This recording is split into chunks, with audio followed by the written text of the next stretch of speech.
something in your area that you can be involved with, and 2, something worldwide that can help that as well. And you put as much time into both as you can, which is a good thing. Because some things, I'm involved in a lot of things, but I can't touch them. I can't fly to the mainland anymore. It's $800 to get out of Hawaii. So I don't go there much. I can't go to seminars. I can't do lectures. I mean, most of these, I'm not a person that I wouldn't take $20,000 to speak about something I didn't know, like all these UFO people.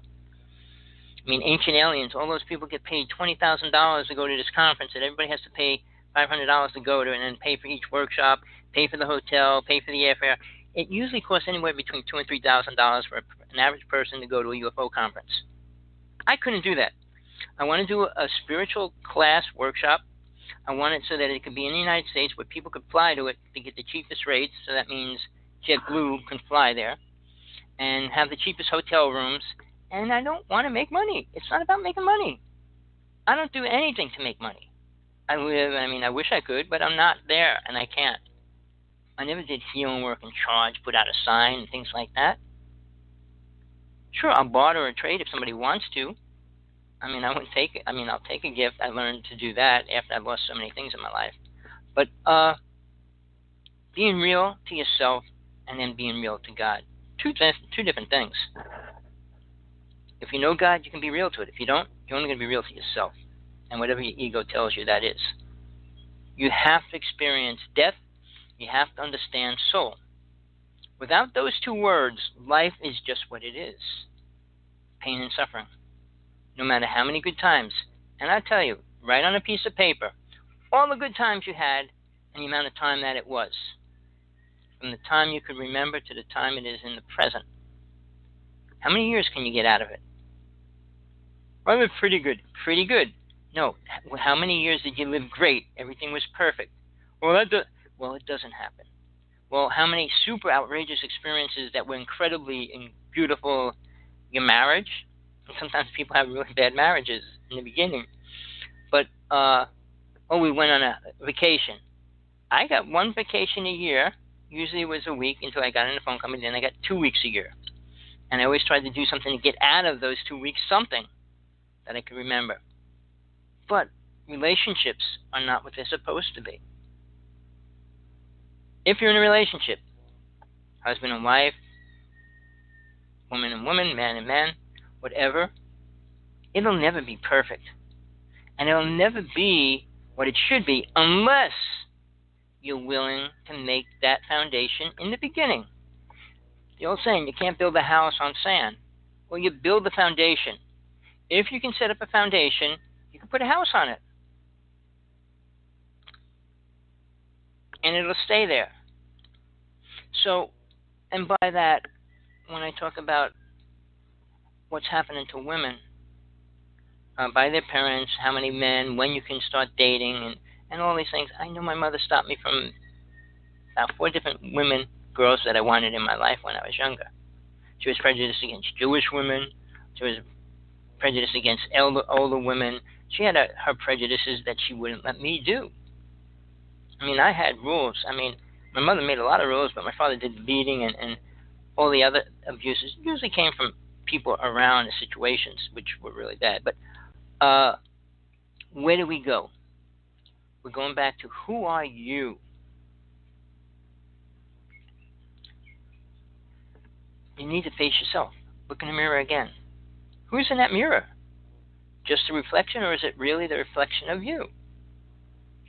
Is it a reflection of who you are or who you think you are?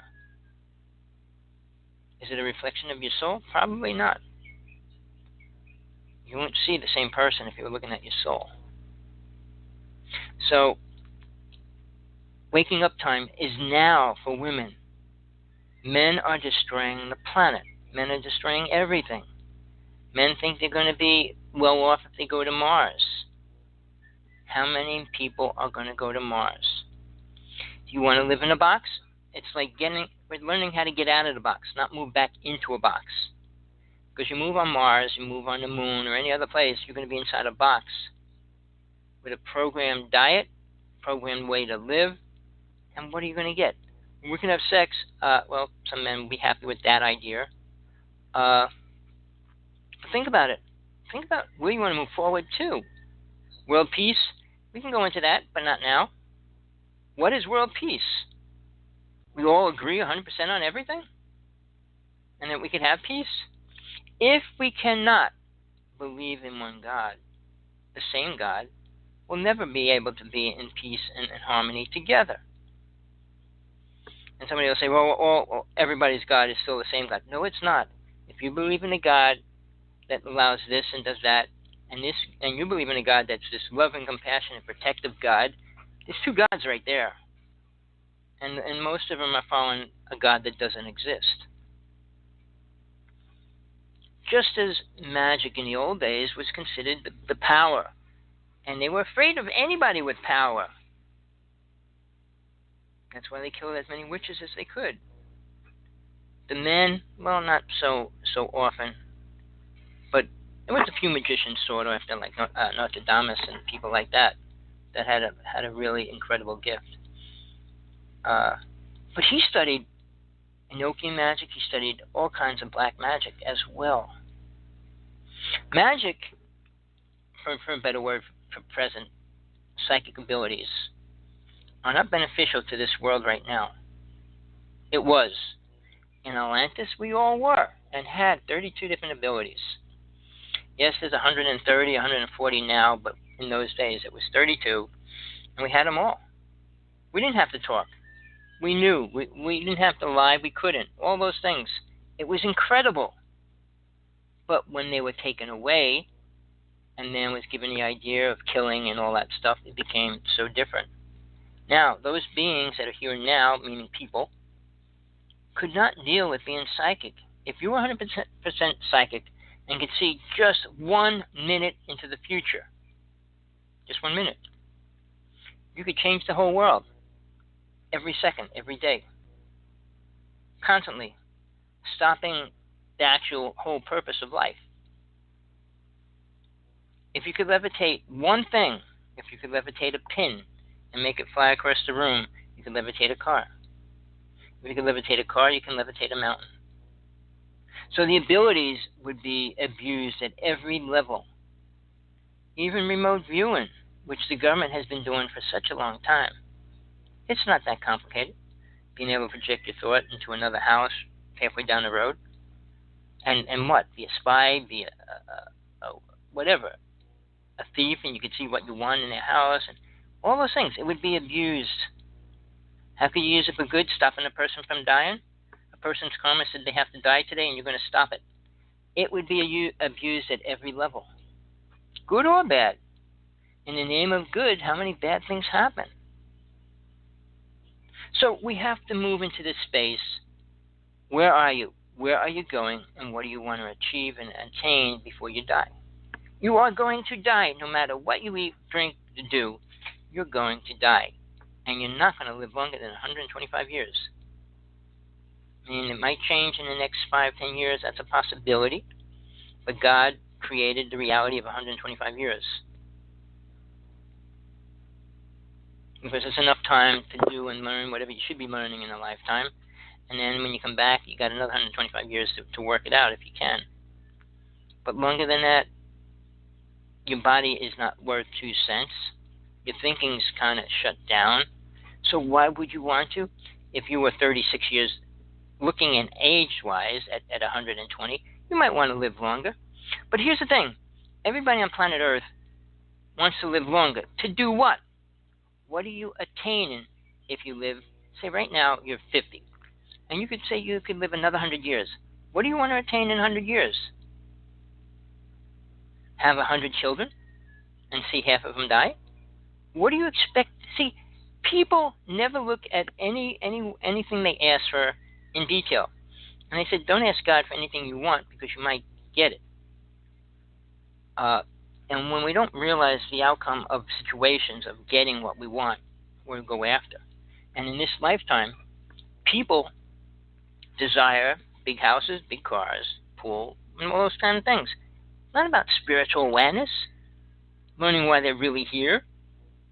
Because when you get stuck in a relationship, which I did 3 times, it kind of sidetracks you. But luckily, I was going through serious things while I was in them, so it made me look always deeper into it until I became totally aware of my past lives. And then it just opened up the doorway why I came back in this lifetime.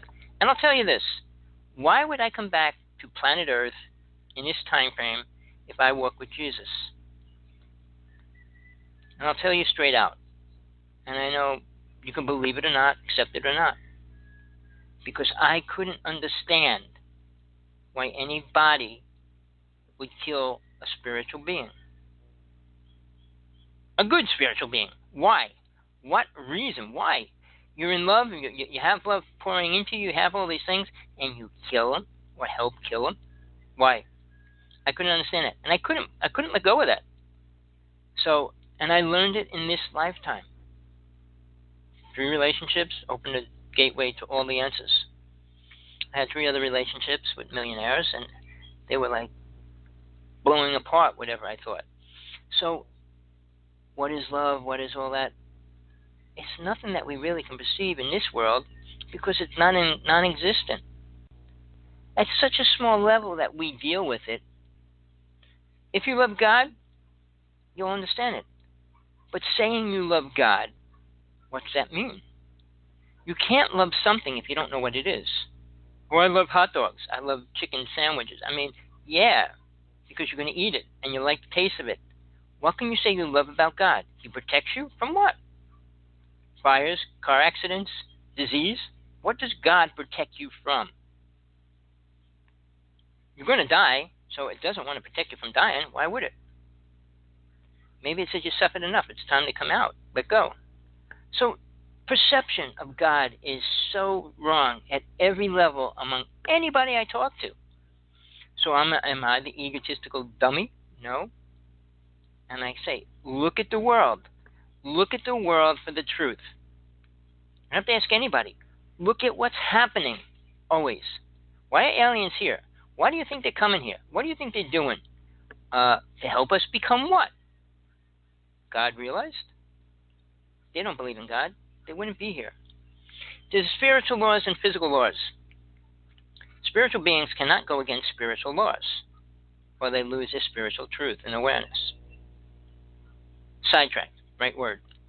But as far as the average person, saying they're aware and they're spiritual, they talk about a world called the astral plane. It has many different levels in the astral plane itself.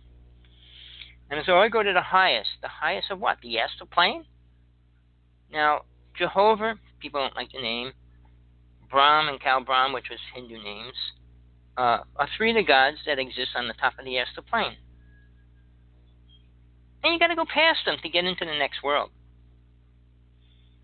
A real God, a real little God. They're not God itself, but God appointed little gods for each realm that you go through.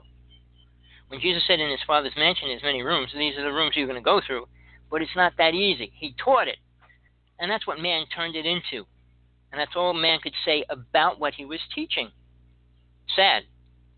But again, there was only, how many disciples did he have? And they were the only ones that truly understood it.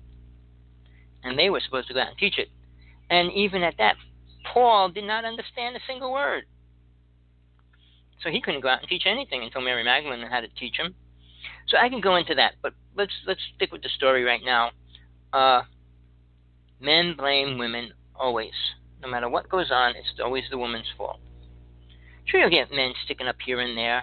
What goes on when 10 or 20 women sit together and talk?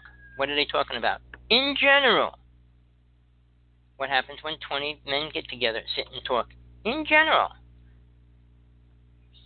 The first word that comes up in men's talk is sex. In a woman's circle, it's more about love and relationship. I've been there. I've done it. I've been around it. The medicine woman I studied with her for 26 years. 90% were women, 10% were men. It was the goddesses' teachings and all that, moonrise ceremony, sunrise ceremony, things like that. Most men have no desire to understand and go into that. Get in touch with the goddess. Why would I want to do that? I want to be more loving. It's a part, small part, but it's us. We're soul. The higher part of our being what we really are. It's not the higher self, because we are that.